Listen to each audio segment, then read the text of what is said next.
السلام علیکم ورحمۃ اللہ وبرکاتہ۔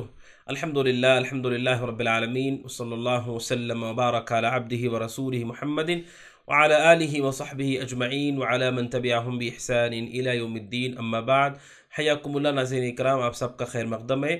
ناظرین اکرام، پچھلے درس میں ہم نے طلاق کے احکام و مسائل کو دیکھا کہ طلاق کسے کہتے ہیں اور طلاق کی شروط کیا ہے، طلاق کب حرام ہوتا ہے، اور اسی طرح ہم نے یہ بھی جانا کہ طلاق السنہ کیا ہے، سنت کے مطابق طلاق کیا ہے، اور طلاق بدعت کیا ہے۔ اور ہم نے یہ بھی جانا پچھلے درس میں کہ طلاق اگر مجنون کی طرف سے ہو تو اس کا کیا حکم ہے، اسی طرح اگر کوئی نشے کی حالت میں دے تو اس کا کیا حکم ہے، غصے کی حالت میں دے تو اس کا کیا حکم ہے، اور تین طلاق کا کیا حکم ہے، اس کی تفصیل پچھلے درس میں گزری۔ ناظرین اکرام، ایک اہم مسئلہ جس کی طرف اشارہ پچھلے درس میں آیا وہ ہے حلالہ۔ حلالہ انتہائی مذموم اور بہت ہی بدترین جرم ہے آج جو سماج میں لوگ کر رہے ہیں اس کے نام پر۔ شریعت یہ کہتی ہے کہ اگر کوئی آدمی اپنی بیوی کو 3 طلاقیں دے چکا ہے، اور 3 طلاق دینے کا طریقہ میں نے آپ کو بتایا، طلاق دے دیا، 3 مہینے 3 حیض ہو گئے، اس نے رجوع نہیں کیا، پھر اس کے بعد جا کر کے شادی کر کے واپس لے آیا، پھر طلاق دے دی، پھر رجوع نہیں کیا اور پھر وہ الگ ہو گئی، پھر نکاح کر کے لے آیا، اس کے بعد جب طلاق دے گا تو تیسری طلاق ہے۔ یا اسے طلاق دیا اور اس کی عدت کے جو دن چل رہے تھے اس نے اسی میں رجوع کر لیا، واپس اپنی زوجیت میں لے آیا، پھر دوبارہ طلاق دے دیا کچھ عرصے کے بعد، پھر وہ اپنی عدت میں تھی، پھر واپس اپنی بیوی کے طور پہ اسے قبول کر لیا 3 حیض ہونے سے پہلے، پھر تیسری بار طلاق دے گا تو یہ تیسری طلاق ہے۔ یہ طلاق کا طریقہ بھی تفصیل سے گزر چکا ہے۔ شریعت کہتی ہے اگر کوئی آدمی 3 طلاق دے دے تو پھر اس کے بعد وہ عورت اس کے لیے حلال نہیں ہے۔ اللہ سبحانہ وتعالیٰ کہتا ہے سورہ بقرہ آیت نمبر 230 کے اندر، فَإِن طَلَّقَهَا فَلَا تَحِلُّ لَهُ مِن بَعْدُ حَتَّى تَنكِحَ زَوْجًا غَيْرَهُ۔ اللہ کہتا ہے اگر وہ تیسری طلاق دے دیتا ہے تو پھر وہ اس کے لیے حلال نہیں ہے، وہ عورت اس کے لیے اب حلال باقی نہیں رہی، اب اس کا رشتہ نہیں ہو سکتا ہے۔ اگر عورت نے نکاح ہی نہیں کیا اس کے بعد تو کبھی اس کا نکاح اس سے نہیں ہو سکتا ہے۔ ہاں، ایک راستہ ہے وہ یہ حَتَّى تَنكِحَ زَوْجًا غَيْرَهُ، کہ ہاں اگر کوئی آدمی ہے جس نے تیسری طلاق دینے کے بعد اس عورت سے نکاح کر لیا، نکاح کرنے کے بعد وہ انتقال کر گیا، یا نکاح کرنے کے کچھ سال کے بعد آپس میں ان کی نہیں چل سکی اور اس نے طلاق دے دیا، شریعت یہ کہتی ہے کہ اگر ایسے موقع پر جو پہلا شوہر تھا اس کا، وہ چاہے تو نکاح کر سکتا ہے۔ کیوں؟ کیونکہ یہ عورت اس کی زوجیت سے نکل گئی، نکلنے کے بعد اس نے دوبارہ نکاح کیا اور وہ نکاح نہیں چل سکا، یا شوہر کا انتقال ہو گیا، تو وہ عورت اب اس کے لیے جائز ہو جائے گی۔ تو یہ شریعت یہ کہتی ہے کہ اس وقت وہ اس کے لیے حلال ہے، لیکن درمیان میں راستہ لوگوں نے نکالا۔ کیا راستہ ہے؟ اب چونکہ 3 طلاق کے بعد عورت حرام ہو گئی، سوائے یہ کہ وہ کسی سے نکاح کرے، وہ جس نے نکاح کیا وہ مر جائے، یا پھر وہ خود اپنی طرف سے طلاق دے تب یہ حلال ہوگی، تو لوگوں نے راستہ نکالا کہ ہم نکاح کریں تو پہلے ہی اس کو بتا دیں جو نکاح ہونے والا ہے کہ بھئی تمہیں نکاح ہونا ہے، نعوذ باللہ، رات گزارنی ہے، پھر صبح طلاق دے دینا ہے۔ چونکہ اس نے دوسرا نکاح ہو کر لیا اور طلاق بھی پڑ گئی اس کو، اب یہ پہلے شوہر کے لیے حلال ہوگی، تو حلال ہوگی نہیں، حلال کرنے کے لیے یہ حیلہ اور حرام راستہ چنا گیا۔ شریعت اسلامیہ نے ہرگز اس کی اجازت نہیں دی ہے، بلکہ نبی اکرم صلی اللہ علیہ وسلم نے فرمایا، ابو داؤد حدیث نمبر 2076 اللہ کے نبی نے فرمایا، لعن اللہ المحلل والمحلل له، آپ نے کہا اس پر جس نے، لعن اللہ المحلل، اللہ کی لعنت ہے محلل پر۔ محلل وہ شخص ہے جو کسی عورت سے رات گزارنے کے نکاح کرتا ہے تاکہ رات گزار کے صبح اسے طلاق دے کر کے پہلے شوہر کے لیے حلال کر دے، اس آدمی پر اللہ کی لعنت ہے۔ والمحلل له، اور محلل له سے مطلب اس کا پہلا شوہر، اس پر بھی اللہ کی لعنت ہے۔ ان دونوں پر اللہ کی لعنت ہے، اس شوہر پر بھی جو پہلا شوہر ہے اس پر بھی اللہ کی لعنت ہے، اور اس شخص پہ بھی جو نکاح ہو رہا ہے اسے پہلے شوہر کے حوالے کرنے کے لیے صرف رات گزار کر کے وہ اسے واپس کر دے گا، ان دونوں پر اللہ کی لعنت ہے۔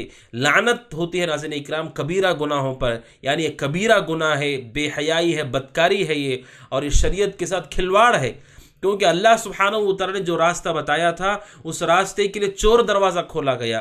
جس طرح بنو اسرائیل نے ان پر مچھلیوں کا شکار حرام کیا گیا ہفتے کے دن، تو انہوں نے اس کے لیے حیلہ بہانہ بنایا اور گڈھے کھود دیے تاکہ خود بخود مچھلیاں اس کے اندر گر جائیں، اور کہا ہم نے تو شکار نہیں کیا لیکن راستہ تیار کیا. یہی حیلہ آج کے اس سماج میں ہم دیکھتے ہیں، نعوذ باللہ، علم کی طرف اپنے آپ کی نسبت کرنے والے مسلمان بڑی بے شرمی کے ساتھ. بلکہ ناظرین کرام، آپ جانتے ہیں کہ بہت سارے حلالہ سینٹر بھی کھلے ہوئے ہیں کہ جن میں لوگوں کے حلالے کروائے جاتے ہیں، نعوذ باللہ، اور اس میں کرائے کے سانڈ رکھے ہوئے ہیں مردوں کی شکل میں، جو عورتوں کے ساتھ رات گزار کر کے پھر صبح انہیں طلاق دیتے ہیں. اب سوچئے کیا اسلام کا چہرہ ہے یہ؟ اسلام کی تعلیمات ہے یہ؟ اللہ کے نبی نے کہا ہے لعنت ہے اس پر. بلکہ سنن ابن ماجہ حدیث نمبر 1936، عقبہ بن عامر رضی اللہ عنہ کہتے ہیں اللہ کے نبی نے فرمایا علیہ الصلوۃ والسلام، الا اخبرکم بالتیس المستعار، کیا میں تمہیں کرائے کے سانڈ کے بارے میں خبر نہ دوں جسے کرائے پر لایا جاتا ہے؟ جس طرح سے ناظرین اکرام کہ اگر کوئی نر جانور ہو اور کسی کی یہاں مادہ جانور ہو، تو مادہ جانور حاملہ ہو جائے اور اس سے اولاد ہو، بچے ہو، اس سے جانور مزید پیدا ہوں تاکہ کاروبار بڑھ سکے، تو باقاعدہ نر جانور کو لایا جاتا ہے اور اس کے پیسے دیے جاتے ہیں. قدیم زمانے عرب کے اندر بھی ایسا ہوتا تھا اور آج بھی ایسا ہوتا ہے کہ اگر کسی کے پاس صرف مادائیں ہوں، بکریاں ہوں اور مینڈھے اس کے پاس نہ ہو، یا دوسرے جانور جو فیمیل اس کے پاس ہیں، تو میل کو لایا جاتا ہے جس کے پاس وہ ہے اور پیسہ دیا جاتا ہے. اور اسے لانے کا مقصد یہ ہوتا ہے کہ یہ جو فیمیل ہے یہ حاملہ ہو جائے اور اس کی نسل چل پڑے اور اسے تجارت میں فائدہ ہو. اللہ کے نبی نے فرمایا کیا تمہیں میں نہ بتاؤں کرائے کے سانڈ کے بارے میں؟ یہ تو جانوروں میں ہے، جانوروں ہی کی طرح سے انسانوں میں کون ہے؟ صحابہ نے کہا بلا یا رسول اللہ، کہا اللہ کے نبی ضرور بتائیے کون ہے وہ؟ آپ نے کہا هو المحلل، کہا آپ نے وہ محلل ہے، یعنی وہ مرد ہے جو اس لیے نکاح کر رہا ہے تاکہ وہ پہلے شوہر کے لیے اسے حلال کر دے اور رات گزار کر کے اس کی عزت کو تار تار کرتا ہے اور صبح اٹھ کر کے اسے طلاق دے دیتا ہے. حلال کرنے کے لیے آپ نے کہا یہی کرائے کا سانڈ ہے، یعنی جانوروں کی طرح عمل کرنے والا کا یہ شخص ہے. اور آپ نے کہا لعن اللہ المحلل والمحلل له، اور آگے اللہ کے نبی نے فرمایا جو جس نے حلالہ کیا، یعنی وہ جو ایک رات کے لیے نکاح ہو رہا ہے، کچھ دیر کے لیے نکاح ہو رہا ہے، اس پر بھی اللہ کی لعنت ہے. اور جس کے لیے حلال کر کے اسے بھیجنے کی، جس کے پاس بھیجنا ہے لڑکی کو، اس پر بھی اللہ کی لعنت ہے.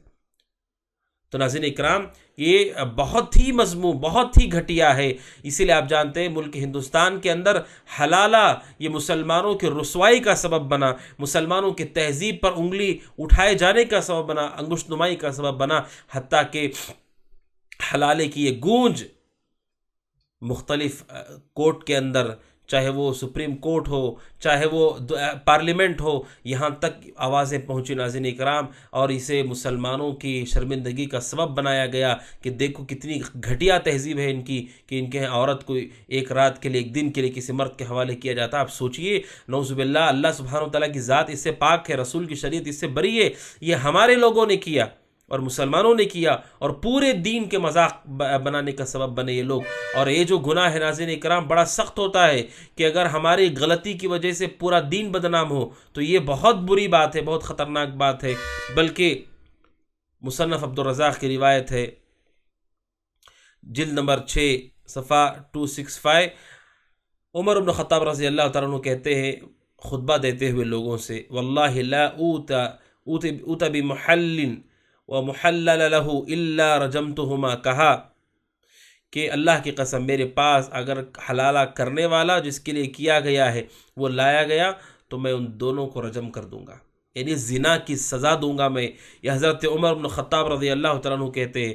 تو ناظرین اکرام، اہل علم نے اسے کبیرہ گناہوں میں سے شمار کیا ہے، بلکہ یہ گناہ یہ نکاح نہیں ہے بلکہ یہ زنا ہے.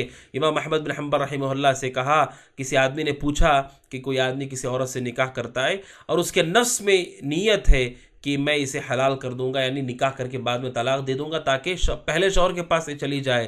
وَلَمْ تَعْلَمِ الْمَرْأَ بِذَلِكَ، یعنی اگر عورت کو علم نہ ہو، یہاں تو علم ہو جا رہا ہے. امام احمد سے پوچھا گیا اگر عورت کو علم ہی نہیں ہے اور آدمی نکاح کر رہا ہے، اس کے دل میں نیت ہے کہ میں نکاح کر کے بعد میں طلاق دے دوں گا تاکہ پہلے شوہر کے پاس چلی جائے، تو امام احمد سے پوچھا گیا آپ کیا کہتے ہیں اس آدمی کے بارے میں؟ کہا ہوا محلل، کہا کہ یہ وہی ملعون ہے جس پر لعنت کی گئی ہے، اذا اراد بذلک الاحلال، اگر وہ حلال کرنا چاہتا ہے اسے پہلے شوہر کے لیے، اس پر اللہ کی لعنت ہے۔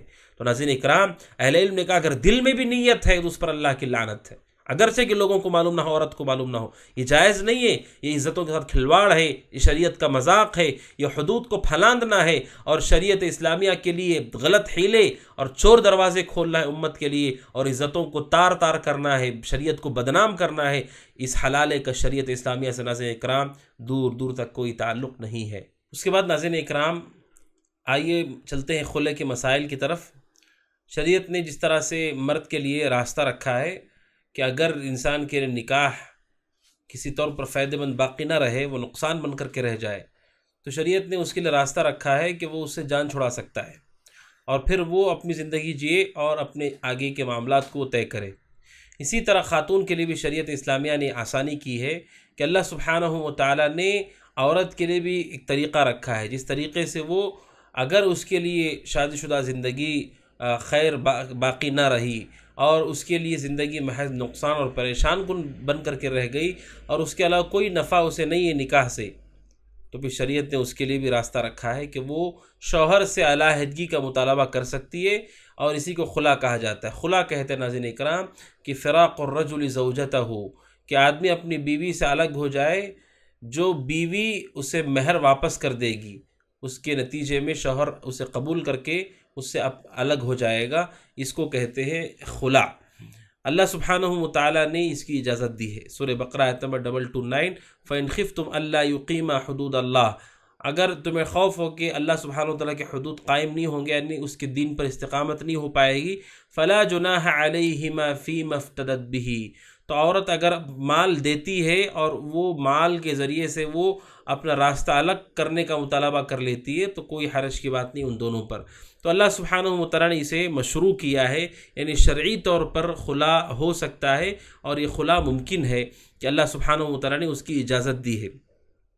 اسی طرح سے نبی اکرم صلی اللہ علیہ وسلم سے متعلق مشہور حدیث، بخاری کی حدیث نمبر 5276، عبداللہ بن عباس کہتے ہیں رضی اللہ تعالیٰ عنہما کہ ثابت بن قیس بن شماس رضی اللہ تعالیٰ عنہ کی جو زوجہ ہیں، وہ اللہ کے نبی کے پاس آئیں اور آ کر کے کہا، اللہ کے رسول، کہ ثابت بن قیس بن شماس کہتی ہیں کہ مجھے ان کے دینداری کے معاملے سے کوئی خوف نہیں، میں ان کی دینداری یا ان کے اخلاق پر عیب نہیں بتاتی ہوں، لیکن میرا مسئلہ یہ ہے کہ مجھے ڈر ہے کہ ان کے ساتھ میں رہوں تو پھر نافرمان بن کر رہوں گی۔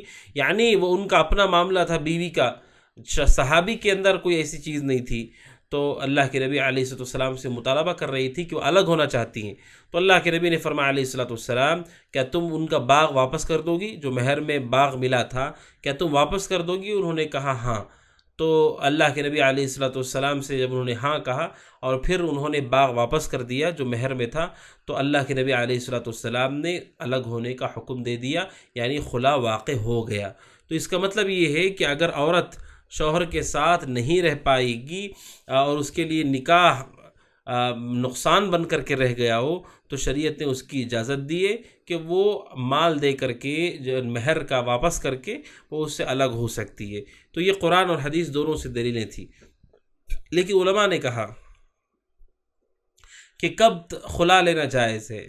شریعت یہ کہتی ہے کہ اگر کوئی عورت بغیر کسی سبب کے، بغیر کسی وجہ مشروع کے شوہر سے طلاق لیتی ہے، الگ ہوتی ہے، تو اس کے بارے میں بڑی سخت وعید ہے۔ ابو داؤد حدیث نمبر 2226، اللہ کے نبی نے فرمایا علیہ السلام، ایما امرأة سألت زوجها طلاقا فی غیر ما بأس فحرام علیہا رائحة الجنہ، کہ کوئی بھی عورت طلاق کا مطالبہ کرتی ہے اپنے شوہر سے بغیر کسی وجہ اور سبب کے، تو اس پر جنت کی خوشبو بھی حرام ہے، جنت کی خوشبو بھی حرام کر دی گئی ہے، اس لیے کہ یہ کھیل اور تماشا نہیں ہے نکاح۔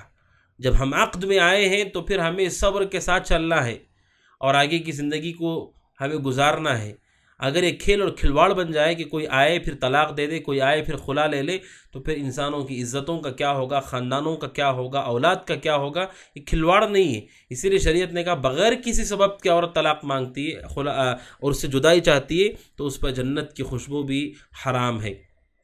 اسی طرح ابن قدامہ رحمۃ اللہ علیہ کہتے ہیں، جیسے کہ مغنی جلد نمبر 7 صفحہ نمبر 51 کہتے ہیں کہ اگر کوئی عورت اپنے شوہر کو ناپسند کرتی ہے، ناپسندیدگی کی وجہ کیا ہے کہ اس کے دین کے اندر کوئی خرابی ہے، اخلاقی طور پر خرابی آ گئی ہے، یا پھر وہ کمزور ہو چکا ہے اس طرح سے کہ اس کے حق کو ادا نہیں کر پا رہا ہے، اور پھر اسے خوف ہو کہ وہ اپنے شوہر کی اطاعت نہیں کر پائے گی، لہٰذا اس وقت اسے اجازت ہے۔ یہ ساری چیزیں ابن قدامہ رحمۃ اللہ علیہ کہتے ہیں کہ شوہر ہے، بیوی کا حق جسمانی طور پہ ادا نہیں کر پا رہا ہے، عورت کو خوف ہے کہ وہ گناہ میں چلی جائے گی، یہ اتنا بد اخلاق ہے وہ کہ گھر میں اس کے لیے رہنا مصیبت اور عذاب بن جائے، یا دینداری کے اعتبار سے اس قدر وہ برا ہو، نافرمان ہو، گنہگار ہو کہ عورت اس کے ساتھ نہیں رہ پا رہی ہے، تو شریعت یہ کہتی ہے کہ اجازت ہے کہ وہ مہر واپس کرے اور پھر اس سے الگ ہو جائے۔ اور پھر ابن قدامہ رحمۃ اللہ علیہ نے وہ آیت کریمہ پیش کی، فَإِنْ خِفْتُمْ أَلَّا يُقِيمَا حُدُودَ اللَّهِ فَلَا جُنَاحَ عَلَيْهِمَا فِيمَا افْتَدَتْ بِهِ۔ تو ناظرین اکرام، تو یہ خلا کے حوالے سے شریعت یہ کہتی ہے کہ وہ کسی بھی سبب سے نہیں ہو سکتا ہے، بلکہ وہ ایک خاص وجہ سے ہو سکتا ہے۔ اس کے بعد ناظرین اکرام، خلا کی جو عدت ہے ایک حیض ہے۔ اگر کوئی آدمی ہے جو مہر قبول کر لیتا ہے اور عورت کو خلا دے دیتا ہے، جدائی کر دیتا ہے، اس سے جدائی قبول کر لیتا ہے، تو اس کی عورت کی عدت ایک حیض ہے۔ ایک حیض ہو جائے تو پھر اس کے بعد وہ آگے اپنا نکاح دوسری جگہ پر کہیں پر اس کا نکاح ہونا ہے تو وہ ہو سکتا ہے۔ اسی طرح شوہر کے لیے بھی یہ راستہ موجود ہے، اگر خلا ہو گیا، عدت ہو گئی، اگر شوہر بھی چاہے اور عورت راضی ہو گئی، دوبارہ نکاح بھی مہر جدید کے ساتھ، نئے مہر کے ساتھ نکاح بھی ہو سکتا ہے۔ اور اسی طرح ناظرین اکرام، شریعت اسلامیہ کا ایک اہم ضابطہ ہے، ایک اہم اصول ہے۔ سورہ بقرہ آیت نمبر 231 میں اللہ سبحانہ وتعالی نے بیان فرمایا، اذا طلقتم النساء فبلغن اجلهن فامسكوهن بمعروف او سرحوهن بمعروف ولا تمسكوهن ضرارا لتعتدوا ومن يفعل ذلك فقد ظلم نفسه ولا تتخذوا آيات الله هزوا واذكروا نعمة الله عليكم وما أنزل عليكم من الكتاب والحكمة يعظكم به واتقوا الله واعلموا ان اللہ بكل شيء علیم۔ اللہ سبحانہ وتعالیٰ کہتا ہے اذا طلقتم النساء، کہ جب تو عورتوں کو طلاق دو، فبلغن اجلہن، طلاق کے بعد 3 حیض تک ان کی عدت ہوتی ہے، فبلغن اجلہن، جب وہ اپنی عدت ختم ہونے کے قریب ہے، تو 2 راستے تمہارے پاس ہیں، دونوں کے دونوں راستے ٹھیک ہیں، جائز ہیں، اور تیسرا راستہ ہے جو حرام ہے، اللہ سبحانہ وتعالیٰ نے واضح کیا۔ 3 چیزیں ہو سکتی ہیں ہمارے سامنے ناظرین، چاہے وہ طلاق کی بات ہو۔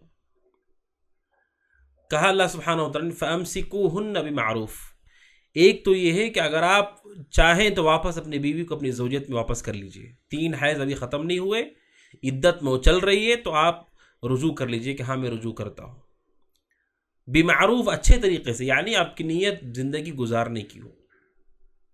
دوسرا راستہ ہے کہ نہیں، طلاق دینے کی وجہ یہ تھی کہ عورت ٹھیک نہیں ہے، اب زندگی اس کے ساتھ نہیں گزاری جا سکتی ہے، مصیبت ہی مصیبت ہے نکاح، تو او سرحوہن بمعروف، تو دوسرا راستہ یہ ہے جو صحیح ہے، آپ اچھی طرح سے اس کو چھوڑ دیں۔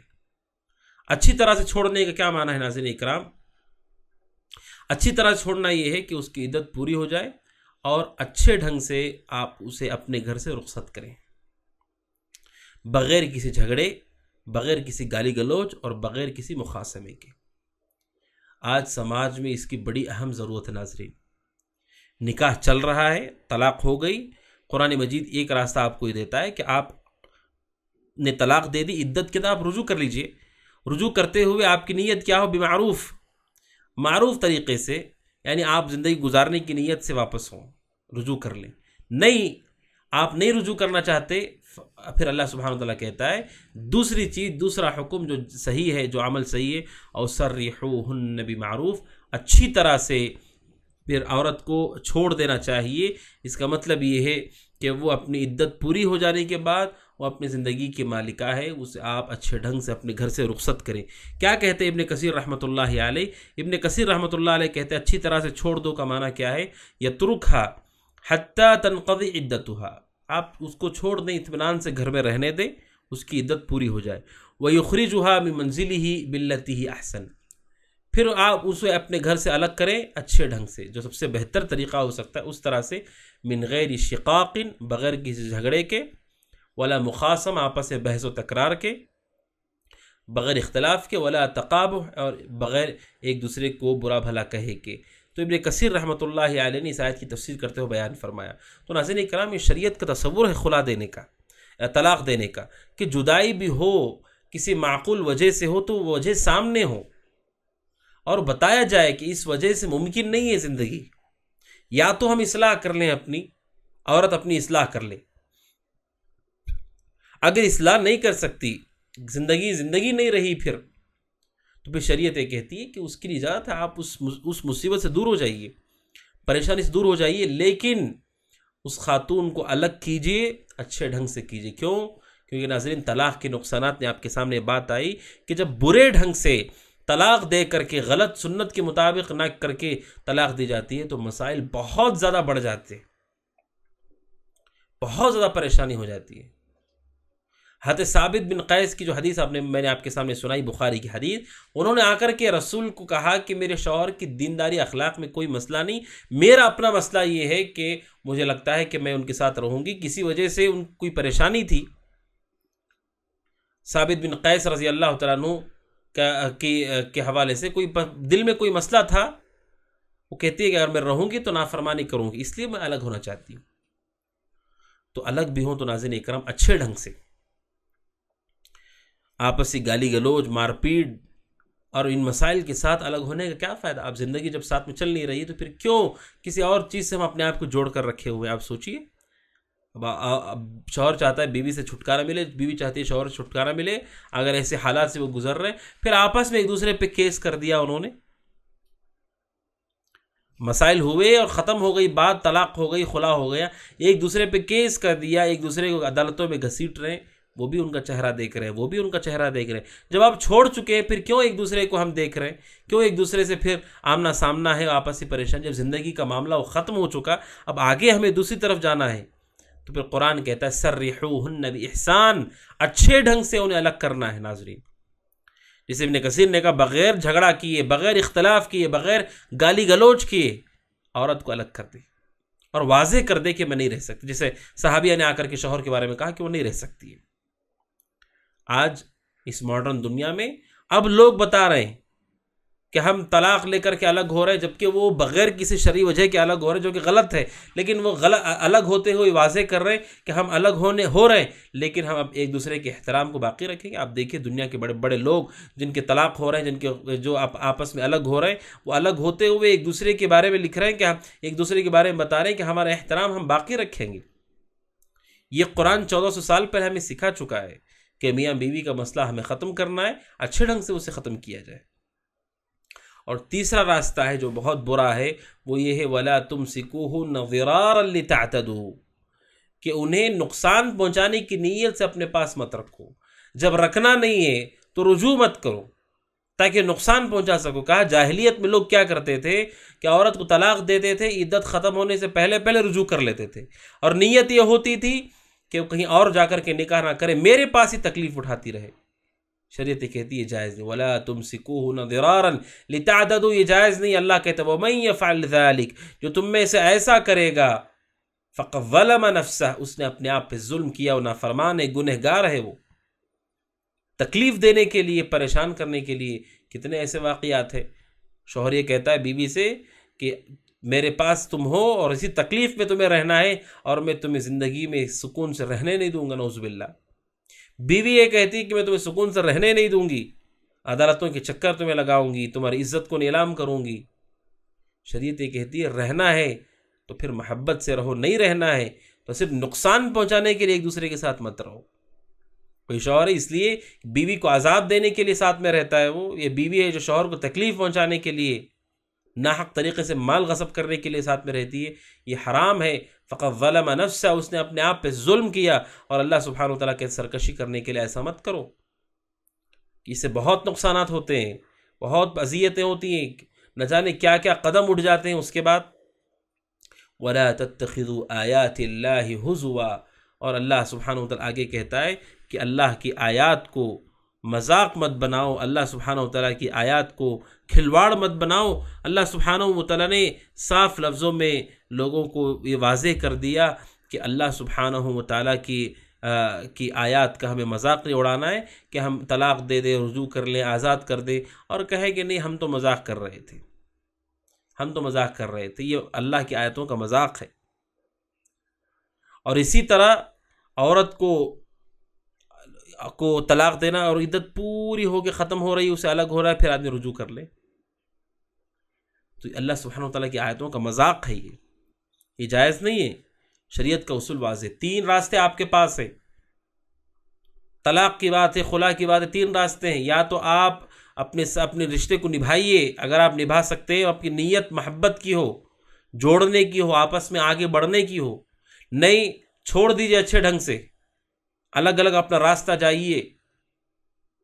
اور تیسرا یہ جو حرام ہے کہ ایک دوسرے کو نقصان پہنچانے کی نیت سے اپنے پاس روک کر رکھنا، ناظرین اکرام یہ بہت بڑا جرم ہے، اس سے بچنا بہت ضروری ہے۔ ناظرین اکرام تو یہ خلا سے متعلق اور طلاق سے متعلق شریعت کا عام ضابطہ ہے۔ ناظرین اکرام اپنی گفتگو کو، چونکہ یہ ہمارا آخری ایپیسوڈ ہے درس کا، ناظرین اکرام اس تفصیلی گفتگو میں نکاح اور شوہر بیوی کے حقوق اور آپسی معاملات کے حقوق، ان سارے امور کے درمیان ناظرین اکرام ایک اہم بات ہے جو شریعت اسلامیہ ہم سب کو بیان کرتی ہے۔ وہ بات یہ ہے ناظرین اکرام کہ اللہ سبحانہ و تعالیٰ نے ہم سب کو ایک زندگی کا مقصد دیا ہے۔ وہ مقصد زندگی اگر ہمارے سامنے واضح ہو، اگر ہمارے سامنے روشن ہو، تو یہ مقصد زندگی ہماری زندگی کے، چاہے وہ ہم شادی شدہ زندگی میں ہوں، چاہے ہم کسی نوکری میں ہوں، چاہے ہم کسی ذمہ داری میں ہوں، ہم دنیا کے جس کونے میں بھی ہوں، ناظرین اکرام شریعت اسلامیہ یہ کہتی ہے کہ ہمارے لیے مقصد زندگی کا واضح رہنا ہمارے لیے معاملات کو بہتر بناتا ہے، درست بناتا ہے۔ اس لیے کہ لوگ یہ کہتے ہیں کہ طلاق کے واقعات ہیں، خلا کے واقعات ہیں اور یہ بڑھتے جا رہے ہیں، اس کے بہت سارے اسباب ہیں، وہ بھی آپ کے سامنے آئے، اور زندگی ہے اور اس زندگی میں بہت ساری پریشانیاں ہیں، ان پریشانیوں کا حل ہے، اس کی بھی تفصیل آپ کے سامنے آئی۔ لیکن ایک حدیث ہے جو حدیث ہم کو بتاتی ہے چاہے زندگی کا کوئی بھی معاملہ ہو، کس طرح سے مومن کو اس کے ساتھ معاملہ کرنا چاہیے۔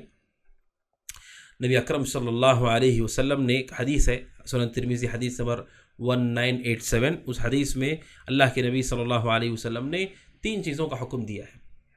3 چیزوں کا حکم دیا ہے ناظرین اکرام۔ یہ 3 چیزیں ہمارے ہر معاملے کو بہتر کرتی ہیں، یہاں تک کہ اگر کوئی طلاق بھی دینے والا ہے، ان 3 معاملات کو اپنے سامنے رکھے۔ شادی شدہ زندگی کو کوئی نبھانے والا ہے، اس کے لیے بھی یہ 3 معاملات ہیں جو بڑے ہی رہنما ہیں، بڑے اہم ہیں اسے زندگی گزارتے ہوئے۔ اور کوئی ذمہ دار ہے، کوئی باپ ہے، کوئی اولاد ہے، ہم ایک ہیں، دیکھنے میں ہمارے جسم ایک نظر آتا ہے، لیکن ہم مختلف رشتوں سے، ذمہ داریوں سے اور کام سے، افراد سے جڑے ہوئے ایک انسان ہے۔ وہ ایک وقت میں باپ بھی ہے، بیٹا بھی ہے، بھائی بھی ہے، اور اسی طرح پوتا بھی ہے، نواسا بھی ہے، دوست بھی ہے، استاد بھی ہے، ساتھی بھی ہے، شوہر بھی ہے۔ سارے رشتوں کی ادائیگی کی آسانی ہوتی ہے۔ اللہ کے نبی علیہ الصلوۃ والسلام کی مشہور حدیث ناظرین اکرام آپ کے سامنے میں رکھتا ہوں، جس کا حوالہ میں نے دیا سنن ترمذی، حضرت جندب بن جنادہ رضی اللہ تعالیٰ عنہ اور معاذ بن جبل رضی اللہ تعالیٰ عنہ کہ اللہ کے نبی صلی اللہ علیہ وسلم نے ان دونوں کو نصیحت کی۔ آپ نے کیا کہا؟ آپ نے کہا علیہ الصلوۃ والسلام، اتق اللہ حیثما کنت واتبع السیئۃ الحسنۃ تمحها وخالق الناس بخلق حسن۔ اللہ کے نبی علیہ الصلوۃ والسلام نے فرمایا، اس حدیث کے بارے میں اہل علم کہتے ہیں کہ اللہ کے نبی صلی اللہ علیہ وسلم کی جوامع الکلم میں سے ہیں۔ جوامع الکلم یعنی اللہ کے نبی صلی اللہ علیہ وسلم کی خوبی تھی کہ آپ کے جملے بڑے ہی مختصر ہوتے تھے، لیکن نبی اکرم صلی اللہ علیہ وسلم کے ان جملوں کے اندر جو معنی ہے وہ بہت ہی گہرا ہوتا تھا، بہت وسیع ہوتا تھا۔ حضرت جندب بن جنادہ رضی اللہ تعالیٰ، ابو ذر رضی اللہ عنہ جن کی کنیت ہے، اور حضرت معاذ بن جبل رضی اللہ تعالیٰ عنہما، نبی اکرم صلی اللہ علیہ وسلم نے کیا نصیحت کی ان دونوں کو؟ آپ نے فرمایا علیہ الصلوۃ والسلام، اتق اللہ حیثما کنت، آپ نے کہا تم جہاں بھی رہو اللہ سے ڈرو۔ اتق اللہ، تم جہاں بھی رہو اللہ سبحانہ و تعالیٰ سے ڈرو، اللہ کا تقوی اختیار کرو۔ حیثما کنت، تم جہاں بھی رہو۔ ناظرین اکرام، یہ سب سے پہلا حکم اللہ کے نبی نے دیا۔ یہ حکم ہمیں ہمارے زندگی کے مقصد سے جوڑتا ہے، چاہے رشتہ شادی شدہ ہو یا کوئی بھی معاملہ ہو دنیا کا۔ اللہ سبحانہ و تعالیٰ کا تقوی اختیار کرو، کیونکہ ہمیں دنیا میں اللہ نے اسی لیے بھیجا ہے، اللہ سبحانہ و تعالیٰ نے ہمیں اسی تیاری کے لیے بھیجا ہے۔ وَتَزَوَّدُوا فَإِنَّ خَيْرَ الزَّادِ التَّقْوَىٰ، تیاری کرو، توشہ تیار کرو، سب سے بہترین توشہ تقوی ہے، ہمیں اسی لیے بھیجا گیا ہے۔ چاہے زندگی کوئی معاملہ ہو، ہم اللہ سبحانہ و تعالیٰ سے ڈریں، اس لیے کہ ہمیں اس سے ملاقات کرنی ہے، اس زندگی کا جواب دینا ہے۔ اللہ سبحانہ و تعالیٰ کا تقوی، اس کی تفصیل ہمارے نگاہوں کے سامنے ہو۔ ما یکون من نجوى ثلاثة الا هو رابعهم، سورہ مجادلہ آیت نمبر 7۔ اللہ کہتا ہے 3 لوگ سرگوشی کرتے ہیں، چوتھا اللہ سبحانہ و تعالیٰ ہوتا ہے۔ ہر چیز کو وہ دیکھ رہا ہے، ہر چیز کو سن رہا ہے، چاہے بیوی ہو، چاہے شوہر ہو، چاہے ماں باپ ہوں، اولاد ہوں، شادی شدہ ہوں، غیر شادی شدہ ہوں۔ اس کے بعد ناظرین اکرام، نبی اکرم صلی اللہ علیہ وسلم نے کہا وَأَتْبِعِ السَّيِّئَةَ الْحَسَنَةَ تَمْحُهَا، اللہ کے نبی نے فرمایا کہ اگر کوئی گناہ ہو جائے، برائی ہو جائے، تو اس کے فوراً بعد کوئی نیکی کا کام کر لو، اچھائی کر لو۔ یہ دوسرا حکم دیا اللہ کے نبی نے علیہ الصلوۃ والسلام۔ ناظرین اکرام، یہ حقیقت میں توبہ کی طرف ترغیب ہے کہ انسان گناہ ہو گیا فوراً وہ اللہ کی طرف لوٹے، نیکی کی طرف لوٹے۔ اور انسان کے لیے یہ نیکی کا بڑا فائدہ یہ ہے، قرآن مجید کہتا ہے ان الحسنات یذہبن السیئات، کہ انسان کی جو نیکیاں ہیں، ان نیکیوں کا جو بہت سارا فائدہ انسان کو ملتا ہے، ان میں سے ایک بڑا فائدہ یہ ہے ناظرین اکرام، جیسا کہ سورہ ہود آیت نمبر 114 میں اللہ کہتا ہے ان الحسنات یذہبن السیئات، کہ بے شک انسان کی نیکیاں گناہوں کو مٹا دیتی ہیں۔ رسول نے دوسرا حکم دیا حضرت معاذ بن جبل کو، ابو ذر کو رضی اللہ تعالیٰ عنہما، کہا کہ اگر گناہ کر لو، گناہ ہو جائے تو اس کے فوراً بعد نیکی کر لو، اس نیکی سے گناہ مٹ جائے گا۔ یہ دوسرا حکم دیا۔ اور تیسرا حکم اللہ کے نبی نے دیا وَخَالِقِ النَّاسَ بِخُلُقٍ حَسَن، آپ نے کہا لوگوں کے ساتھ اچھے اخلاق سے پیش آؤ۔ یہ اللہ کے نبی نے 3 حکم دیے۔ اللہ کے نبی علیہ السلام کی 3 احکامات، اہل علم کہتے ہیں یہ وہ حدیث ہے جس حدیث میں مومن کو زندگی گزارنے کا واضح راستہ بتا دیا گیا ہے۔ ہمیں اللہ سبحانہ و تعالیٰ کا حق ادا کرنا ہے، دوسرا ہمیں اپنے نفس کا حق ادا کرنا ہے، تیسرا ہمیں لوگوں کا حق ادا کرنا ہے۔ 3 حقوق کے ادائیگی کا راستہ بتایا گیا کہ تقوی، اللہ سبحانہ و تعالیٰ کے حق کو ادا کرنے کے لیے سب سے بنیادی چیز اللہ کا تقوی ہے۔ جب اللہ کا ڈر ہے، اللہ کے حقوق کو، اس کی شریعت کو اور اس کے احکامات کو ہم نظر انداز نہیں کریں گے اور توجہ کے سے ادا کریں گے۔ اور دوسرا کہا وَأَتْبِعِ السَّيِّئَةَ الْحَسَنَةَ تَمْحُوهَا، برائی ہو جائے نیکی کرو، یعنی اپنے ساتھ انصاف کرو، اپنے آپ کو جہنم کی آگ سے بچاؤ، گناہ سے بچاؤ، نیکی کی طرف آؤ، توبہ کی طرف آؤ، اپنے نفس کا حق ادا کرو۔ نفس کا سب سے بڑا حق یہ ہے ناظرین کہ ہم اپنے اس نفس کو نار جہنم سے بچائیں۔ اسی بات کا قرآن نے بھی ہمیں حکم دیا قُوا أَنفُسَكُمْ وَأَهْلِيكُمْ نَارًا، اپنے آپ کو، اپنے گھر والوں کو جہنم کی آگ سے بچاؤ۔ سب سے بڑا حق ہمارے نفس کا ہمارے اوپر یہ ہے کہ ہم اپنے آپ کو جہنم کی آگ سے بچائیں، وہ اسباب اختیار کریں، اور اس کا راستہ اللہ کے نبی نے بتایا توبہ کا راستہ ہے کہ گناہ ہوتے رہے، ہم نیکی کا راستے کو کبھی نہ چھوڑیں، توبہ کریں، اللہ کی طرف لوٹ کر آئے، رجوع کریں۔ اور تیسرا حق لوگوں کا ہے، لوگوں کے حق ادائیگی کے لیے اللہ کے نبی نے ایک بڑا سنہرا ضابطہ دیا ہے، وہ یہ ہے، آپ نے کہا وَخَالِقِ النَّاسَ بِخُلُقٍ حَسَن، لوگوں کے ساتھ اچھے اخلاق سے پیش آؤ۔ تو یہ 3 احکامات پر عمل کرنے سے ناظرین 3 حقوق ادا ہو جاتے ہیں، اور مومن انسان اپنی زندگی میں سکون اور راحت کے ساتھ گزارتا ہے۔ ناظرین، اس حدیث کو سامنے رکھ کر ہمیں سے ہر شخص اپنے نفس اور اللہ سبحانہ و تعالیٰ کے حقوق اور بندوں کے حقوق کے حوالے سے سوچے کہ ہم صحیح ڈھنگ میں اس کو ادا کر رہے ہیں، اور وہ صحیح ڈھنگ سے نہیں ادا کر رہے تو یہ حدیث ہمیں راستہ بتاتی ہے، اس راستے کو ہم اختیار کر کے ناظرین کرام اپنی اصلاح کریں۔ پھر اس کے بعد ایک اہم موضوع ہے ناظرین کرام جو ہمیں سمجھنا ہے، وہ یہ ہے چونکہ پیارے رسول نے ہمیں حکم دیا کہ لوگوں کے ساتھ اچھے اخلاق سے پیش آؤ، اور اللہ کے نبی نے علیہ الصلوۃ والسلام ایک دوسری جو کہ قرآن مجید کی آیت ہے، اللہ سبحانہ و تعالیٰ کہتا ہے وَقُولُوا لِلنَّاسِ حُسْنًا، اللہ سبحانہ و تعالیٰ کہتا ہے کہ لوگوں کے ساتھ حسنہ، اچھی بات، اچھے طریقے سے پیش آؤ، اچھی بات انہیں کہو۔ اللہ سبحانہ و تعالیٰ نے سورہ بقرہ آیت نمبر 83 میں کہا وَقُولُوا لِلنَّاسِ حُسْنًا، لوگوں سے اچھی بات کہو، اور رسول نے کہا اچھے اخلاق سے پیش آؤ۔ ناظرین، اس کا مطلب یہ ہے کہ لوگوں کے ساتھ زندگی گزارنے کا شریعت کے نزدیک جو ضابطہ ہے وہ یہ ہے کہ ہم بااخلاق ہو، اچھے اخلاق والا انسان لوگوں کے ساتھ سب سے اچھے ڈھنگ سے معاملہ کر سکتا ہے. لہٰذا اخلاق کو ہم اختیار کریں. لوگوں کے ساتھ اللہ سبحانہ و تعالیٰ اچھی بات کہنے کا حکم دیتا ہے اور رسول اخلاق اختیار کرنے کا حکم دیتے ہیں. اخلاق کیا ہے؟ اخلاق کسے کہتے ہیں؟ ناظرین اکرام، اخلاق 3 چیزوں کا نام ہے. سب سے پہلی چیز ہے کف الاذی. کف الاذی کا مطلب ہے ناظرین کہ ہمارے سبب کسی شخص کو کہیں کوئی تکلیف نہ ہو، نہ ہمارے زبان سے نہ ہمارے اعمال سے، ہم کسی کو تکلیف نہ دیں. اور یہ صفت اگر ہمارے اندر ہے، ظلم کرنا، لوگوں کو پریشان کرنا، لوگوں کو اذیت دینا، تو ہم توبہ کریں. لوگوں کے ساتھ ہمیں رہنا ہے، اچھے ڈھنگ سے رہنا ہے، ان کے حق کو ادا کرنا ہے، تو اخلاق اختیار کرنے ہوں گے. اور اخلاق سب سے پہلی چیز ہے، بنیادی بات کہ اخلاق یہ کف الاذی، ہماری زبان سے، ہمارے عمل سے، ہمارے فیصلوں سے، ہمارے معاملات سے لوگوں کو تکلیف نہ دیں. ہمارے ایسی نیت نہ ہو کہ ہم لوگوں کو پریشان کریں. اور آپ نے کہا مسلمان وہ ہے جس کی تکلیف سے دوسرے مسلمان محفوظ ہوں، جس کے زبان سے، جس کے ہاتھ سے مسلمان محفوظ ہوں. یہ اللہ کے نبی علیہ السلام کی نے جو حکم دیا اخلاق اختیار کرنے کا، اہل علم کہتے ہیں اخلاق کہتے ہیں تکلیف، اپنی ذات سے کسی کو ہم تکلیف نہ پہنچائیں، پہلی چیز. اور دوسرا کہتے ہیں اخلاق کا بذل الندی، کہ طاقت بھر لوگوں کو نفع پہنچانا، طاقت بھر لوگوں کا ساتھ دینا. جتنی ہمیں اللہ نے طاقت دی، استطاعت دی ہے، ہمارے پاس وقت ہے، ہمارے پاس صلاحیت ہے، ہمارے پاس جذبہ ہے، ہمارے پاس جسمانی طاقت ہے، ان ساری نعمتوں کو، ان سارے انعامات کو اللہ سبحانہ وتعالیٰ کے دیے ہوئے لوگوں کے نفع میں ہم لگائیں. طاقت بھر لوگوں کو نفع دیں.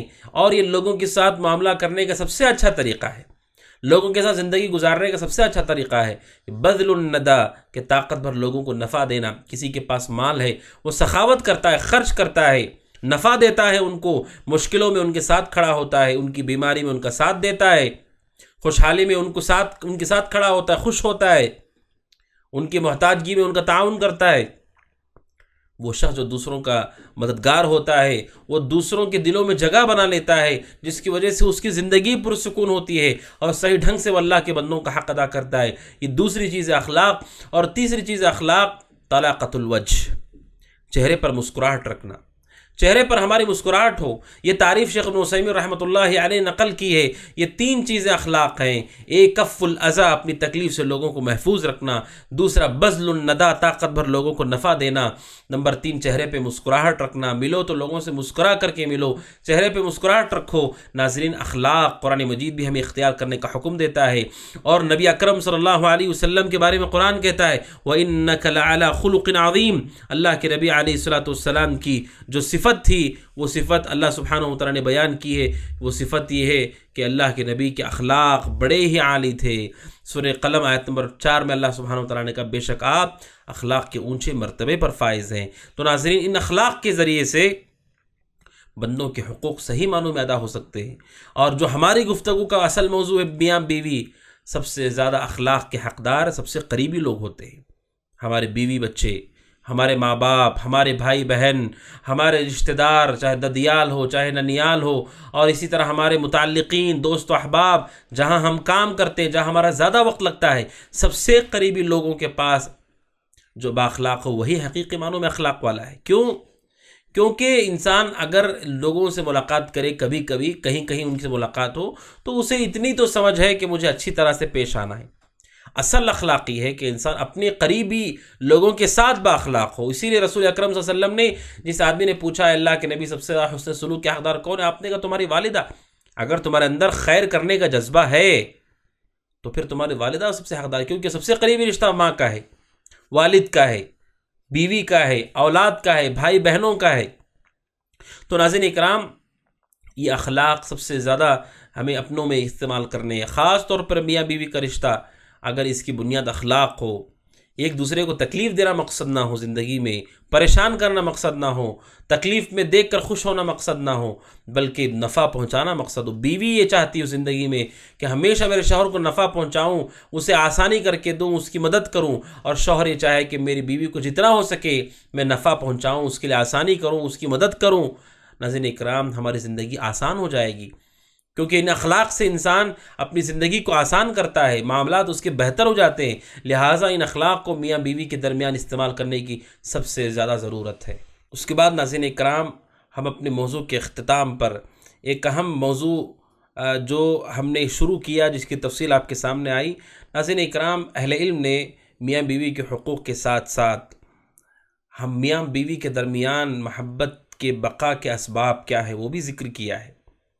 اور اس سے پہلے دروس میں یہ چیز ہمارے سامنے آئی، ایک اہم نقطہ ہمارے سامنے آیا، میاں بیوی کے مشترک حق میں سے یہ حق تھا کہ میاں بیوی اپنے درمیان الفت و محبت کو باقی رکھیں۔ اس کے کچھ اسباب میں نے رکھے تھے، اہل علم نے اسے بڑے وضاحت کے ساتھ بیان کیا ہے، اور اس کے ساتھ انسان کی زندگی کے تجارب ہیں مختلف، ان تجارب سے بہت ساری چیزیں سیکھتا ہے۔ ناظرین اکرام، اہل علم کہتے ہیں کہ میاں بیوی کے درمیان محبت کو برقرار رکھنے کے اسباب میں سے گھر کا ماحول پرسکون رکھنے کے لیے جو طریقے، جو شرعی طریقے ہیں، جیسے دنیاوی طور پر نفع ہوتا ہے انسانوں کو، سب سے پہلا یہ ناظرین اکرام کہ میاں بیوی، شوہر ہو بیوی ہو، گناہوں سے بچیں، اللہ کی نافرمانی سے بچے۔ کیوں؟ کیونکہ قرآن کریم اللہ سبحانہ وتعالی پوری وضاحت کے ساتھ اس بات کو بیان فرماتا ہے، ظہر الفساد فی البر والبحر بما کسبت ایدی الناس، کہ زمین میں اور خشکی اور تری میں جو فساد مچتا ہے، سورہ روم آیت نمبر 41 میں اللہ کہتا ہے وہ لوگوں کی کمائی کی وجہ سے ہے۔ اور اللہ سبحانہ وتعالی دوسرے مقام پر کہتا ہے وما اصابکم من مصیبت فبما کسبت ایدیکم، اللہ سبحانہ وتعالی کہتا ہے کہ جو بھی تمہیں مصیبت لاحق ہوتی ہے وہ تمہارے اپنے اعمال کا نتیجہ ہے۔ سورہ شورى آیت نمبر 30 میں اللہ سبحانہ وتعالی کہتا ہے۔ اہل علم کہتے ہیں گناہوں کے بڑے نقصانات ہوتے ہیں، اور ان نقصانوں کا اثر انسان کی ازدواجی زندگی پر بھی پڑتا ہے، میاں بیوی پر بھی اس کا اثر پڑتا ہے۔ بعض سلف نے کہا میرے گناہ کا اثر میں اپنی بیوی پر دیکھتا ہوں۔ کیا مطلب ہے؟ بیوی کو گناہ نہیں مل رہا ہے، لیکن میں یہ دیکھتا ہوں کہ ہمارے معاملات بہتر نہیں ہیں، ہمارا آپسی معاملہ بہتر نہیں ہے۔ گناہ کا اثر انسان گھر پر پڑتا ہے، حتیٰ کہ بعض سلف نے ابن قیم رحمۃ اللہ نے نقل کیا کہ انسان کی گناہ کا اثر اس کے غلاموں پر، اس کے خادموں پر، اس کے جانور پر اس کا اثر ہوتا ہے کہ جانور پوری طرح قابو میں نہیں آتا ہے۔ گناہ بہت نقصان کرتا ہے ناظرین۔ گھر کے ماحول کو بہتر بنانے کے لیے سب سے بڑا راستہ ہے محبت کو برقرار رکھنے کے لیے، آپسی رشتے کو مضبوط کرنے کے ناظرین، وہ یہ کہ ہم اللہ سبحانہ وتعالی کی نافرمانی سے بچیں، محرمات سے بچیں۔ اگر ہمارے گھروں کے اندر ایسی کوئی چیز ہے جس چیز کی جو نافرمانی والی ہے، اس کو ہم روکیں ناظرین اکرام۔ گھر کے اندر ناظرین میاں بیوی مل کر کے فلمیں دیکھ رہے ہیں، بچے فلمیں دیکھ رہے ہیں، اور عورت بے پردگی کے ساتھ لوگوں کے سامنے آ رہی ہے، گھر میں غیبتیں ہو رہی ہیں، چغلیاں ہو رہی ہیں، الزام تراشی ہو رہی ہے، یہ سب گناہ ہیں ناظرین اکرام۔ ان کے بہت برے اثرات ہماری اپنی زندگیوں پر پڑتے ہیں۔ یہ سب سے پہلا شرعی طریقہ ہے مصیبت سے اگر بچنا ہے ہم سب کو ناظرین اکرام، تو ہمیں گناہوں کو چھوڑنا ہوگا اور اس سے دور ہونا ہوگا۔ خاص طور پر میاں بیوی اللہ سے ڈریں اور گناہوں کے کاموں سے بچیں، کیونکہ ان کی گناہوں کا اثر، اس کا نقصان گھر میں بھی انسان کو بسا اوقات دیکھنا پڑے گا۔ یہ پہلا سبب ہے جس کے ذریعے سے آپسی محبت برقرار رہے گی اور گھر کے اندر خوشگوار ماحول ہوگا۔ اور دوسرا راستہ ہے، دوسرا سبب ناظرین اکرام جو کہ بڑا ہی اہم ہے، وہ ہے اللہ سبحانہ وتعالیٰ سے دعا کرنا۔ اللہ سبحانہ وتعالیٰ سے دعا کرنا، کیا دعا کرنا؟ جیسا کہ قرآن کریم میں اللہ سبحانہ وتعالیٰ نے اہل ایمان کی، رحمان کے بندوں کی صفت ذکر کی۔ وہ رحمان کے بندے کون ہیں؟ رحمان کے بندے وہ ہیں جو اللہ سبحانہ وتعالیٰ سے دعا کرتے ہیں۔ سورہ فرقان آیت نمبر 74 میں اللہ سبحانہ وتعالیٰ کہتا ہے والذین یقولون، اور وہ لوگ اللہ کے بندے ہیں جو کہتے ہیں ربنا هب لنا من ازواجنا وذریاتنا قرۃ اعین واجعلنا للمتقین اماما، کہتے ہیں اے اللہ سبحانہ وتعالیٰ ہماری بیویاں اور ہماری اولاد ہمارے لیے آنکھوں کی ٹھنڈک بنا دے، آنکھوں کی ٹھنڈک بنا دے، وجعلنا للمتقین اماما، اور اے اللہ ہمیں متقیوں کا امام بنا دے، یعنی ان کی سرپرست ہونے کے اعتبار سے خیر میں ہمیں اس قابل بنا کہ ہم ان کے اوپر مقدم ہوں خیر کے کاموں میں۔ یعنی اللہ سبحانہ وتعالیٰ سے ہم دعا کرتے ہیں ربنا حب لنا من ازواجنا وذریاتنا کے تحت کہ اللہ سبحانہ وتعالیٰ گھر کا ماحول ایسے ہو، گھر میں حقوق ایسے ادا کیے جائیں، گھر میں ایک دوسرے کا خیال ایسے ہو کہ ہمارے لیے ہمارا گھر سکون کی جگہ ہو، بیوی بچے آنکھوں کی ٹھنڈک ہوں۔ اللہ سبحانہ وتعالیٰ سے دعا کرنا نہ بھولے ناظرین اکرام، اللہ سے کثرت سے دعا کیجئے، بار بار اللہ سے دعا کیجئے ربنا حب لنا من ازواجنا وذریاتنا قرۃ اعین، کہ اللہ تعالیٰ میری بیوی کو، میری اولاد کو میرے لیے آنکھوں کی ٹھنڈک بنا۔ کیوں ناظرین اکرام؟ کیونکہ آنکھوں کی ٹھنڈک ہوگی انسان کے لیے سکون ہوگا، سرور ہوگا۔ اسی طرح اللہ کے حقوق بھی صحیح ڈھنگ سے ادا ہو پائیں گے، اور اسی طرح بندوں کے حقوق بھی صحیح ڈھنگ سے ادا ہو پائیں گے۔ اور اسی طرح ناظرین اکرام، اہل علم نے کہا آنکھوں کی ٹھنڈک اسی وقت ہو سکتے ہے جب وہ پہلے اللہ کے فرمانبردار بنے۔ جب بیوی اللہ کی فرمانبردار ہو، بچے اللہ کے فرمانبردار ہوں، تو خود بخود وہ شوہر کی فرمانبردار بھی ہوگی اور بچے باپ کے فرمانبردار بھی ہوں گے۔ یہ اللہ سے دعا کریں۔ اور دوسرا یہ جو سبب ناظرین اکرام بڑا ہی اہم ہے، ہم دعا کرنے سے بہت پیچھے ہیں، اللہ سبحانہ وتعالیٰ سے مانگنے سے بہت عاجز ہیں۔ اس سے بڑا کمزور، اس سے بڑا کاہل اور عاجز کون ہو سکتا ہے جو دعا جیسے ہتھیار کو جانتا ہو لیکن اس ہتھیار سے وہ فائدہ نہ اٹھاتا ہو۔ ناظرین اکرام یہ دوسرا سبب ہے۔ اور تیسرا سبب ہے ناظرین اکرام جس کے ذریعے سے آپسی محبت اور گھر میں خوشگوار ماحول بن سکتا ہے، وہ ہے آپس میں اچھے ماحول میں گفتگو کرنا، مسائل پر آپس میں کھلے ذہن کے ساتھ گفتگو کرنا، اور مسائل کی جڑ کو پہچان کر کے اسے حل کرنے کی کوشش کرنا۔ ناظرین اکرام ایک ہی موضوع، ایک ہی بات، کیا پوری زندگی اس پر اختلاف ہم کریں؟ اب سوچیے ایک ہی موضوع ہے جو بار بار پریشان کیے جا رہا ہے۔ تو ناظرین اکرام ہمارے آپسی مسائل کے حل کے لیے، آپسی محبت کے لیے ہم خوشگوار ماحول میں گفتگو کریں۔ بسا اوقات یہ گفتگو کے بڑے فائدے ہوتے ہیں جب انسان اچھے ڈھنگ سے اسے واضح کرتا ہے، بیوی اچھے ڈھنگ سے اپنی پریشانی بیان کرتی ہے، تو پھر انسان کو پورے طور پر معاملہ سمجھ میں آتا ہے۔ لہٰذا آپس میں ہمیں یہ اس خوشگوار ماحول کو پیدا کرنا ہوگا ناظرین اکرام کہ ہم آپس میں گفتگو کریں، تبادلہ خیال کریں، ایک دوسرے سے مشورہ کریں، امور میں آگے بڑھنے سے پہلے ہم جان لیں کہ کس وجہ سے ناظرین آپس میں پریشانیاں ہیں۔ بیوی کو پریشانی ہے، شوہر کو پریشانی ہے، اور پریشانی کی ایک بڑی وجہ ناظرین اکرام جو بنتی ہے وہ کیا بنتی ہے ناظرین اکرام؟ ایک دوسرے کے رشتہ دار، ایک دوسرے کے گھرانے والے۔ چونکہ بیوی ہے اور وہ نکاح کر کے کسی گھر میں، شوہر کے گھر میں آتی ہے، اس کے ماں باپ، اس کے بھائی بہن، اس کے رشتہ دار، یہ موضوع ہے ان بیوی شوہر کے درمیان۔ اور شوہر ہے تو شوہر کے لیے بیوی اور بیوی کے بسا اوقات گھرانے والے موضوع بحث ہے۔ اس موضوع کو اچھی طرح سمجھنے کی ضرورت ہے ناظرین۔ بسا اوقات بیوی کا یہ مطالبہ ہوتا ہے کہ شوہر اپنے ماں باپ کو چھوڑ دے، اپنے بھائی بہنوں کو چھوڑ دے، اپنے رشتہ داروں کو چھوڑ دے۔ خوشگوار ماحول میں سمجھانے کی ضرورت ہے، یا اللہ اس کے رسول کے نافرمانی ہے، جہنم کا راستہ ہے یہ کہ اگر کوئی آدمی اپنے ماں باپ کو بے یار و مددگار چھوڑ دے، بھائی بہنوں سے تعلقات کو کاٹ لے، رشتہ داروں سے اجنبی ہو کر کے زندگی گزارے۔ جب عام مسلمانوں سے 3 دن سے زیادہ آپ بات نہیں چھوڑ سکتے تو پھر آپ اپنے ماں باپ سے، اپنے بھائی بہنوں سے، اور بیوی مطالبہ کرے تو آپ سوچیے وہ نیک بیوی کیسے ہو سکتی ہے جو اپنے شوہر کو جہنم کے راستے پر لے جا رہی ہے۔ اس موضوع پر اچھی طرح سمجھنے کی ضرورت ہے۔ شوہر ہے تو بیوی بھی اس کی ذمہ داری میں، صرف بیوی ہی ذمہ داری میں نہیں ہے، اس کے ماں باپ کی ذمہ داری بھی اس کے اوپر ہے، بھائی بہنوں سے رشتہ بھی اس کا باقی ہے، اور دیگر بہت ساری ذمہ داریاں ہیں۔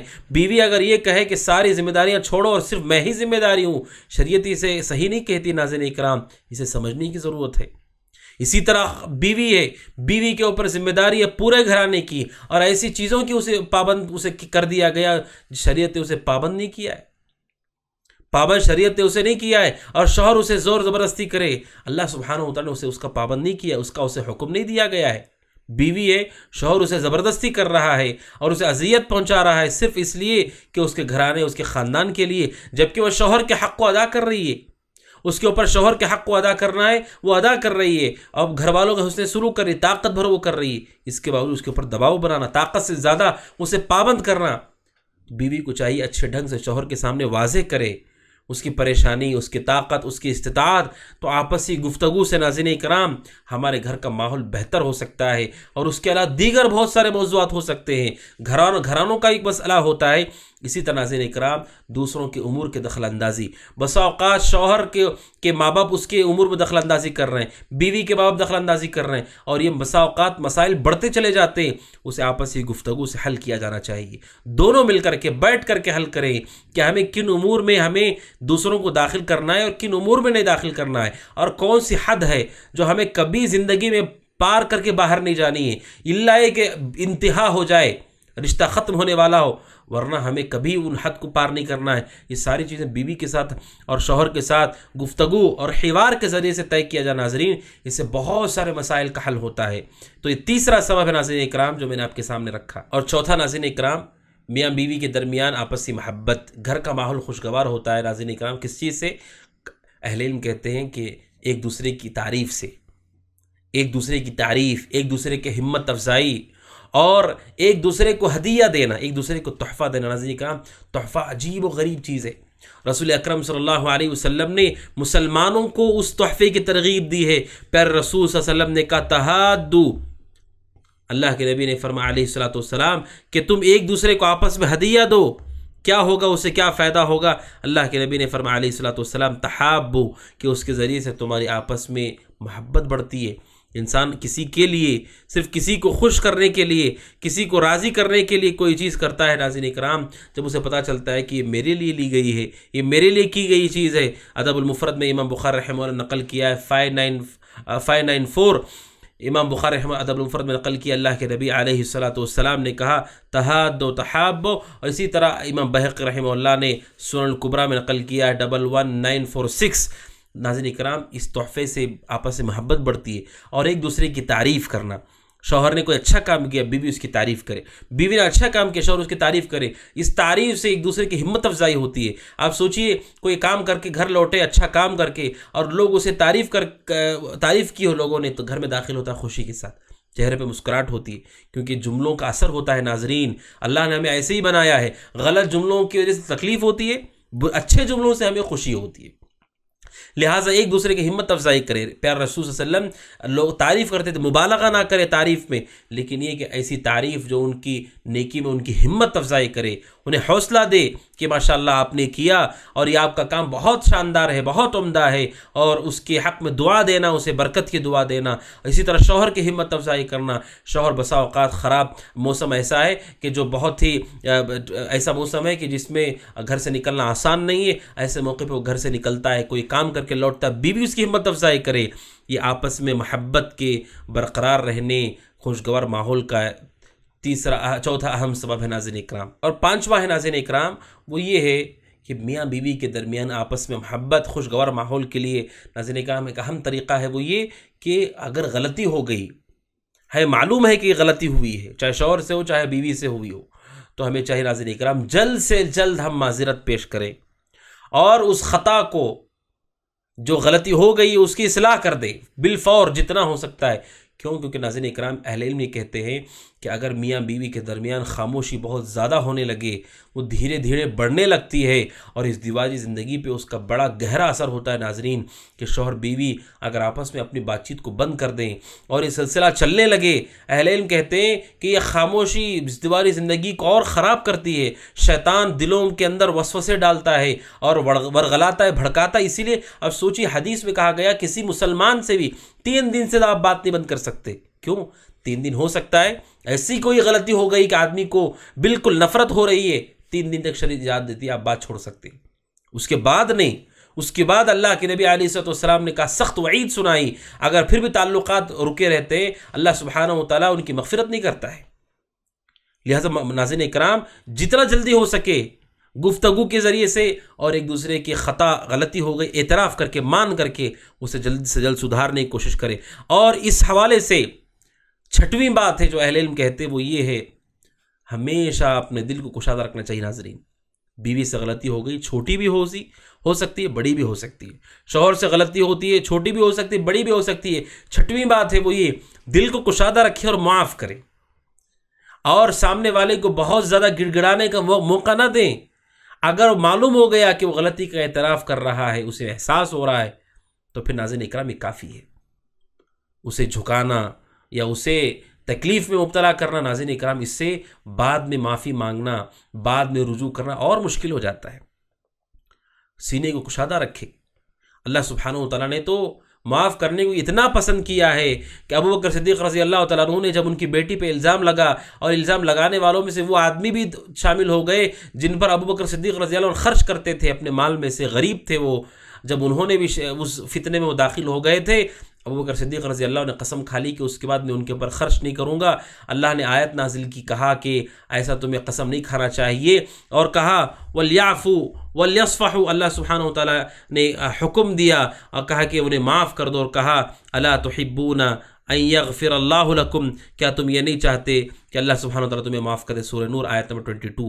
جب اللہ کو اتنا پسند ہے معاف کرنا، تو ناظرین اکرام، بیوی ہو شوہر ہو، جب غلطی ہو گئی، 5ویں چیز ہے کہ فوراً وہ اعتراف کر رہے، احساس ہو جا رہا ہے، پھر انہیں اور زیادہ ملامت کر کے، لعنت کر کے، اذیت پہنچا کر کے ناظرین معاملات کو اور خراب نہیں کرنا چاہیے۔ تو یہ چھٹی چیز ہے ناظرین اکرام جو اہل علم نے ذکر کی ہے۔ ساتویں چیز ہے ناظرین اکرام، میاں بیوی کے درمیان محبت اور آپسی ماحول کو بہتر بنانے والی چیز، وہ چیز ہے ناظرین اکرام کہ صبر ہو، صبر کے ساتھ بردباری بھی ہو، صبر ہو، اور خاص طور پر دنیاوی مصائب پر، دنیاوی ساز و سامان پر صبر ہو۔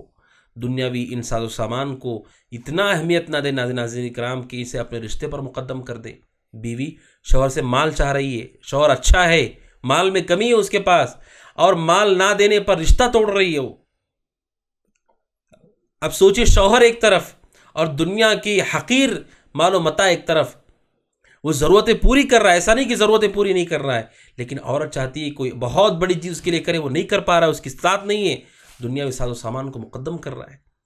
یہی معاملہ شوہر کا بھی ہے کہ گھر کے اندر کوئی ایسی چیز ہوئی جو دنیاوی امور سے، ہو سکتا ہے گھر میں کوئی نقصان ہو گیا، کوئی چیز ٹوٹ گئی، ہو سکتی ہے وہ قیمتی ہو، لیکن کیا اس وجہ سے بیوی کو طلاق دے دی جائے گی؟ کیا اس وجہ سے شوہر بیوی کو گھر سے باہر نکال دے گا؟ دنیاوی ساز و سامان کو ناظرین کرام جس درجے میں رکھنا اسی درجے میں رکھیں۔ مال سے بڑا رشتہ ہے بیوی شوہر کا، دولت سے بڑا رشتہ ہے، سونا چاندی سے بڑا رشتہ ہے، گھر کی دیواروں سے، گھر کے سامان سے بڑا رشتہ ہے بیوی شوہر کا۔ جب یہ دونوں آپس میں محبت کے ساتھ ہیں تو پھر وہ دنیا کے کسی بھی کونے میں رہے، سکون سے رہ سکتے ہیں ناظرین اکرام۔ لہٰذا اہل علم کہتے ہیں ساتویں بات کہ دنیاوی ساز و سامان کو مقدم نہ کریں، صبر کریں۔ دنیاوی طور پہ کوئی کمی ہو رہی ہے، اس کو صبر کریں، برداشت کریں۔ بیوی نے کھانا بنانے میں کوئی تاخیر کی، کھانا بنایا لیکن کھانا ٹھیک سے نہیں بنا، کافی نہیں بنا، دنیاوی امور ہے ناظرین، ان امور کو بہت بڑا نہیں بنانا چاہیے۔ یہی بیوی کا معاملہ ہے، شوہر نے کہا تھا کہ وہ چیز میں پوری کروں گا، نہیں کر سکا، اسے اتنا بڑا نہیں بنانا چاہیے۔ دنیاوی امور ہے، اگر وہ حق ادا کر رہا ہے، اللہ سے ڈرتا ہے، با اخلاق ہے، حسن سلوک کرتا ہے، محبت کرتا ہے، دنیاوی سامان کو جس درجے میں رکھنا ہے اس درجے میں ہم رکھیں۔ یہ ساتویں اہم بات ہے جو اہل علم نے ذکر کی ہے۔ اور آٹھویں چیز ناظرین اکرام، آپسی محبت کو، آپسی الفت کو برقرار رکھنے والی چیز اور محبت کو برقرار رکھنے والی چیز وہ یہ ہے ناظرین اکرام کہ ہم متواضع رہیں، تواضع اختیار کریں، متکبر نہ ہوں۔ تکبر کرنے والے کے لیے تو توبہ کرنا بھی مشکل ہے، معافی مانگنا بھی مشکل ہے، رجوع کرنا بھی مشکل ہے، اصلاح کرنا بھی مشکل ہے، تکبر کرنے والے کا حق قبول کرنا بھی مشکل ہے۔ تکبر بہت بڑی مصیبت ہے۔ تکبر نے شیطان کو کافر بنا دیا، اور وہ آسمان کی نعمتوں والی زندگی سے دھتکار کر کے دنیا میں بھیجا گیا، اور کتنے غلط راہ پر وہ چل رہا ہے، لوگوں کو گمراہ کر رہا ہے۔ کبر بہت بری چیز ہے ناظرین اکرام، لہٰذا متواضع ہوں، بیوی شوہر ایک دوسرے کے لیے متواضع ہوں۔ شوہر کو پیسے پر گھمنڈ ہے، بیوی کو اپنے گھر والوں کے مال پر گھمنڈ ہے، اکڑ ہے، ناظرین اکرام وہ رشتہ کیسے چلے گا؟ محبت کے لیے تواضع ہو سکتا ہے بیوی کے پاس مال زیادہ ہو سکتا ہے شوہر کے پاس مال زیادہ ہو، لیکن مال سے بڑا رشتہ تو بیوی شوہر کا ہے۔ اس رشتے کو ہمیں لے کر کے چلنا ہے، ہمیں اپنے آپ کو ان کے سامنے بڑا کر کے اس کے تحقیر کرنا ہے، اسے چھوٹا ثابت کرنا ہے، یا وہ اسے چھوٹا ثابت کر رہی ہے۔ وہ رشتہ کبھی نہیں چل سکے گا ناظرین اکرام خوشگوار ماحول میں، کہ جب ایک دوسرے میں سے کوئی ایک دوسرے پہ اکڑ رہا ہے، تکبر کر رہا ہے۔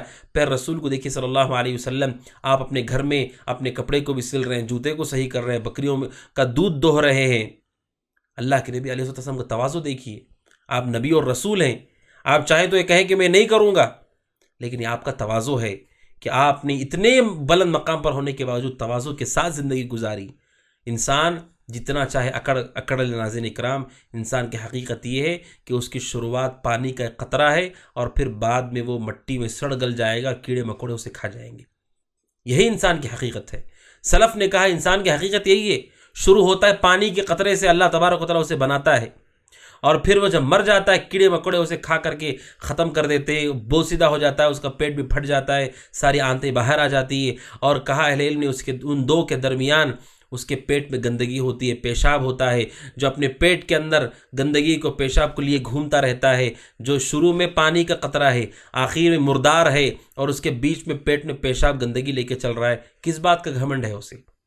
لہذا ناظرین اکرام، مومن متواضع ہو، تواضع اختیار کرے، شوہر بیوی کے لیے، بیوی شوہر کے لیے۔ یہ آٹھویں چیز ہے جو اہل علم نے ذکر کی ہے۔ نوواں سبب ناظرین اکرام آپسی محبت اور الفت کے لیے، جو آپس میں ایک دوسرے کے لیے متعاون ہو سکتا ہے ناظرین اکرام، وہ یہ ہے کہ ہم ایک دوسرے سے اچھا گمان رکھیں، اچھا گمان رکھیں.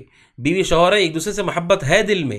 ہو سکتا ہے کسی کو ظاہر کرنے آتا ہو، کسی کو ظاہر کرنے نہ آتا ہو سکتا ہے جو بہت زیادہ بیوی سے محبت کے بارے میں گفتگو کرتا ہو سکتا ہے کوئی نہ کرتا ہو، کم کرتا ہو سکتا ہے بیوی بھی ایسی ہو. لیکن آپس میں محبت ہے، اللہ نے بیوی شوہر بنایا ہے، آپس میں محبت ہوتی ہے، ہمدردی ہوتی ہے. لہٰذا ناظرین اکرام کہ ہم ایک دوسرے کی سے اچھا گمان رکھیں، اچھا گمان رکھیں. کوئی فیصلہ ہوتا ہے، کوئی کام غلط ہو جاتا ہے، بیوی نہ سوچے کہ یہ مجھ سے نفرت کرتا ہے، مجھ سے بغض رکھتا ہے، میرا دشمن ہے یہ اور مجھے میری زندگی برباد کرنا چاہتا ہے. ایسا نہ سوچے، نعوذ باللہ.